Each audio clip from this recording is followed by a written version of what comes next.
Drew here, Frisco Tennis Shop. A recurring issue in the game of tennis for a lot of competitive players is what's called tennis elbow, or people are just having arm pain or elbow pain.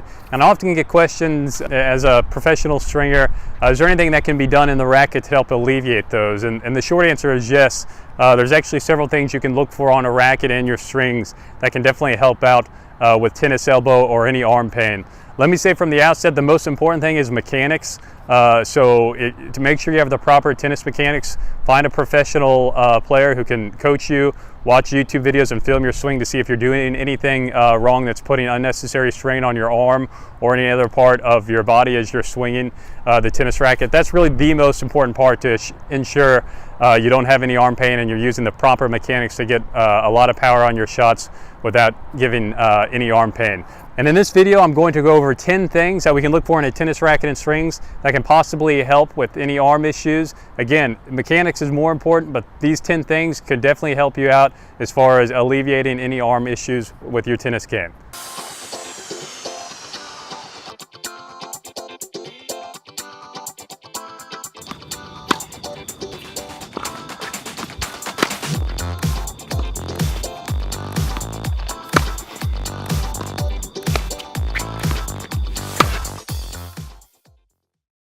One simple thing you can do, try to use a racket that's a little bit heavier. That's going to transfer more of the power into the actual racket. It's going to absorb more of that power and less on the arm. So sometimes just it's as simple as using a racket that's a little bit heavier that can transfer more of that power into the shot.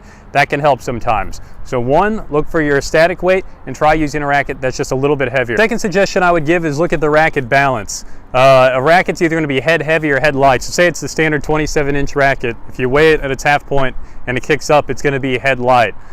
So if your racket's head light, see if you can go to a racket that's a little bit more head heavy. So in tennis, 1 point is 1/8 of an inch head light. So if you're using a racket that's say 4 points head light, try a racket that's evenly balanced. So it's going to put more weight towards the head of the racket. A third thing you could do is actually look at the swing weight of the racket. If you buy a racket through Tennis Warehouse, they actually list the swing weight. It's different than the static weight. Swing weight's actually the mass of the racket as it travels through the air to the ball. I'd say look for a little bit higher swing weight to transfer as much power into that shot as possible, and lessen it as much as you can on the arm. Again, just like with the static weight, you don't want it to be so heavy where you're dragging and you're unable to make good shots, but as much weight as you can transfer into that shot, the better. That puts less strain on the arm. So swing weight's important to see if you can raise that a little bit and get a little bit heavier contact point to transfer as much as you can into the mass of the racket and not your arm. A fourth thing you can look for that can help lessen arm issues is the actual head size of the racket. In tennis, we have the trampoline effect. When the ball makes contact with the racket, it's going to have a trampoline effect. Pretty intuitively, the larger the head size, the more you'll have that trampoline effect. So say you use a 98 inch or 97 square inch head, maybe try 103 square inches to see if that provides a little bit more of a trampoline effect. You're going to lose a little bit control. Obviously, a smaller head size, you'll get a little bit more control, but it may be worth it to increase the head size. That'll help that trampoline effect a little bit and soften the point of contact just a bit by using a little bit larger head size. The fifth thing I would look for to make sure we're doing everything we can to not have arm issues. This one's probably not as common, but I think still important. If you use an extra long racket like 27.5 inches, 28 inches, that can put a little bit of strain on the ball because you're having a little bit more leverage to get outside that ball. A longer racket, try going to a 27 inch, that'll help. A shorter racket's definitely going to put less strain on the arm as you're getting around that ball. Back in the day, longer rackets were a little bit more in fashion, so you won't have too many real long ones, but try to get back to that standard 27 inch so you can really make sure you're not putting as much strain on the arm with that really long racket. That shorter racket will make a good compact stroke and it won't put as much strain on the arm. Sixth thing I would say, look for the flexibility or the stiffness of the racket. Tennis Warehouse lists the stiffness of the racket actually on the side as you buy it. You don't want a racket that's too stiff. Hitting with the boards is going to really, you're really going to feel that in the arm if it's a real stiff racket. There's pros and cons of both, but if you're having arm issues, a stiff racket's probably not going to be the way to go. That's really important. It ties into racket material. You want a good quality graphite composite.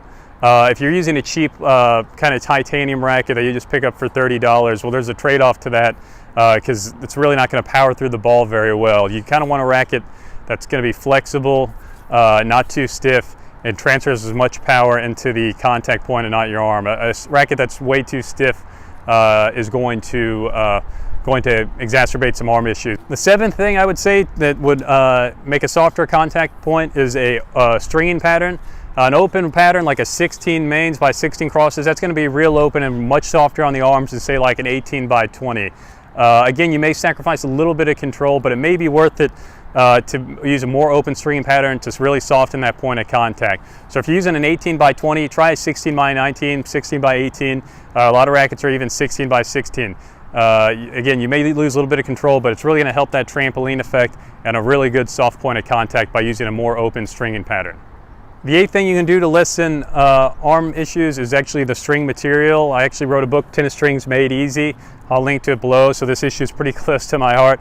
But if you're using a really durable co-poly, okay, great, you'll never break tennis strings, but the arm comfort simply won't be there. So make sure you know what tennis string you're using. If you're using a co-poly and you love that spin, that's great, but the trade-off is it's going to be less arm comfort. So look for a nylon multi-filament string that's real soft. That's going to be a good fit for you. So you want to use a nylon multi-filament string. Most people, a natural gut gets expensive. If you can afford it, that's the best, but most people can't. So make sure you're using a good nylon multi-filament or nylon synthetic gut string that's going to be real soft. It's going to be much more elastic at the point of contact. You may sacrifice a little bit of spin, maybe a little bit of control, but bottom line, it's going to be a much softer point of contact than a durable co-poly string. The ninth thing you can do to lessen arm pain by changing your racket setup is string tension. This one's pretty intuitive. Less tension is going to be more of a trampoline effect, softer on the arm. So if you're, say, stringing at 60 pounds, bring it down to 55, 50. The trend today, especially younger players, they're going real low on string tension, get that good power. So definitely lower that string tension, create a better trampoline effect, a softer string bed. But make sure you know what your string tension is and try bringing that down to really soften the impact of the ball. Final thing I would say that can help with arm issues is grip size. If you're using a grip that's too small, sometimes that can create some wrist flexion that puts some strain on the arm. For me, I actually have arm issues if I use a grip that's too big because I get some racket twisting on some of the tougher shots. So make sure you're using a grip that's good for you. So demo out different grips, 3/8, half, 1/4. See if that changes things up at all. You'd be surprised how often changing grip size can really alter your game. So make sure you're using the right grip size for your game and the grip size that really is the most comfortable for your tennis swing. I hope you found this video useful. 10 things that can help with tennis elbow, help with arm issues. Again, the most important thing you do is mechanics. Make sure you're talking to a professional coach. Make sure you're watching videos of your swing, YouTube videos that are helpful. But if after you've done all that, if you're still looking for ways to help with arm comfort, I really hope these 10 things will be useful for you going forward. I'll link to some rackets and strings I really like below that I think are going to be good fits for anybody having any arm issues. If you found this video useful, please consider using those links as a gateway to Amazon to help support the channel. But this has been Drew from Frisco Tennis Shop, and I hope to talk soon.